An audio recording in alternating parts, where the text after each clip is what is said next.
Well, one of the first things you'd notice is that, like our trailer, like many trailers, has like a three-act structure where you have the beginning, obviously, with the report scene where it introduces like the main issues and the context of the situation, and you've got the middle bit, where it's got the montage, and then the montage kind of shows how like peace is disrupted, basically. yeah, and then you've got like the main question that's at the end of like what's going to happen next, and who the killer is, and just like what many trailers do, they at the end they try to leave a question so the audience would want to find the answer to, and they'll go and hopefully see the film.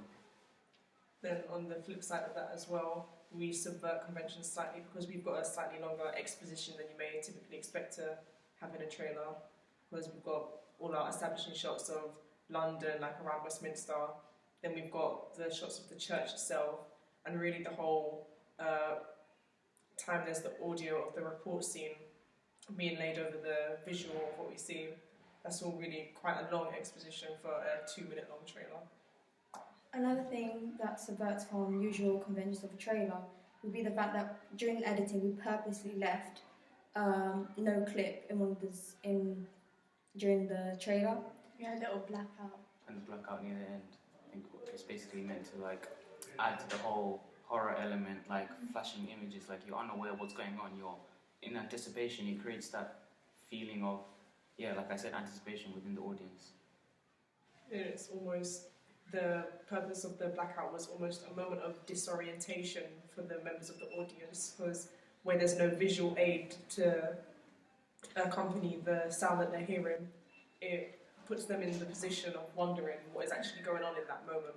Like, what's the next scene that's going to come up? Is this the part where the trailer changes? Is the session going to change? It poses loads of questions that the consumer watching our product can ask. And another thing that we actually conform to conventions of trailers is that we have more than one music track for it. So it would help like create more of like different sensations or like moods throughout the trailer. Yeah, so as mentioned in the analysis of our potential music that's uploaded on the blog, we purposefully put our music in such an order that there's a process of continual development and building throughout the trailer. So, for example, in the exposition of our trailer, the piece there, it's a vocal piece. There's no percussion. There's hardly any instruments to accompany it. And not only does that help to enforce the religious elements of our product, but at the same time, it's just easing our audience into the trailer. And then as we get towards the middle, it's still not a massive change. But the pace starts to build up a bit more. And then when we've got the music that kicks in with the ending sequence, which starts with the machete being dragged along the wall, the start of our montage, that is where you get really driving percussive rhythms on the drums. It's just very... I can't think of a word. It builds up tension. Yeah. Tense. Yeah, it does. Tense. It builds up Yes. tension. Yeah. So yeah. Okay. And then the last one, that's when the pace starts to like proper kick in, and yeah, that's The montage kicks off basically.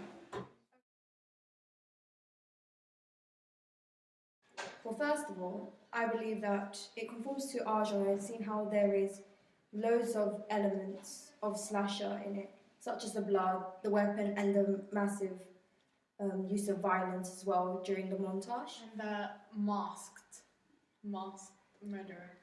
Yeah. I think it also conforms to the genre in terms of like the music.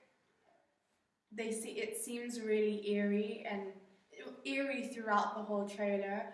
Plus the darkness of some of the clips. It kind of, I don't know how to explain it. It just adds to the ominous nature of our trailer. But similarly to that, speaking about the music specifically, especially the last music track that we hear, where there's the scene it's the flashing where we've got our victim in the basement basically being abused by the murderer. That music is very dissonant, it is quite discordant, and there's a lot of almost supernatural noises which add to the idea of we don't know what's going on, we don't know the outcome of this situation, and it's just very foreboding and creates that sense. But as I said before, the trailer itself, the majority of the shots are quite dark, which there are exceptions of course, like such as in the exposition, and there are moments, especially in the middle, where there's the scenes with the detectives that aren't as dark as the montage towards the end, but as the climax comes towards, as we go towards the climax of the trailer, we see that the majority of the clips are dark, there's dark lighting, and the mise en scène of the characters themselves, such as the victim in the basement.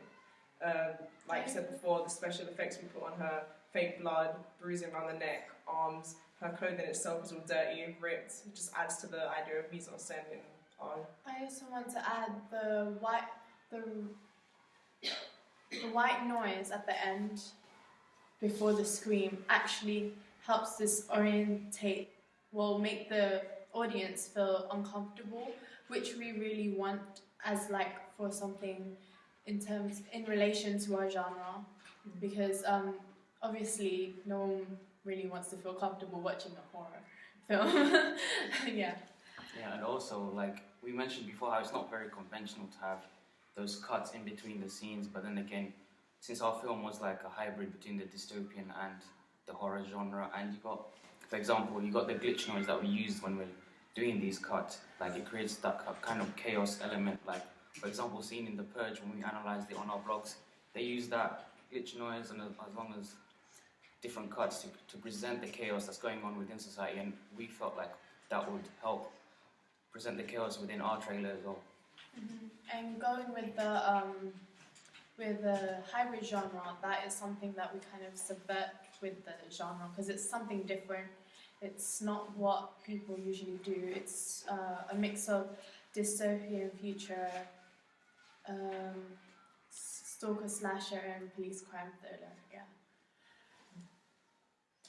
Other things that subvert our genre? I would say the fact that we are very multicultural in the casting, since as well, living in an area that has a population mainly consisting of Black Africans and Asians. So it's very hard to even be able to conform to typical genres like a helpless British white girl who's going to be a victim. Well, there was one. But most of the victims... We kind of mixed that up because we had also like a male victim who's also Asian, so yeah. And also the heroes are usually done by males, men who are usually there to save the day, to solve the mystery. But in our trailer, we subverted that by using females. So, for example, in typical, especially more crime thrillers, not so much the horror, but typically the protagonist or the hero in the film product, whatever it is fitted to Karl Marx's dominant ideology, typically either getting towards or approaching middle age, white, male, heterosexual, going towards the middle class and all that kind of demographic, and we've subverted that completely by using female.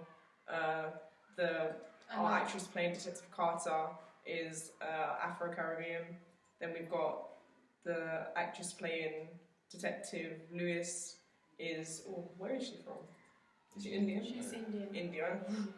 So we subvert the idea of that dominant ideology completely. Oh, another thing that Detective Carter, she's kind of, despite her being female, the way she performs is sort of like a male. That's more kind masculine. More masculine. So it kind of a little indication that she's not so heterosexual. Yeah. Implied homosexuality, although it's not explicit within our trailer. Yeah.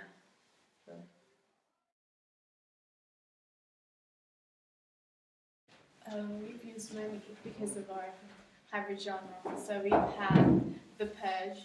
We've looked at how the intertitles or some bits distort and this and that, and we've kind of taken that into our trailer. Plus we have The right. The Right. And then in terms of especially the planning and plot-wise of our trailer 7, We have 7. Starring Brad Pitt and Morgan Freeman. That is quite closely related to ours because it's also hybrid. There's stalker slasher elements in it with religious elements. The idea of the 7 deadly sins is heavily portrayed throughout the film. It's the deciding factor of who the victims are within that film.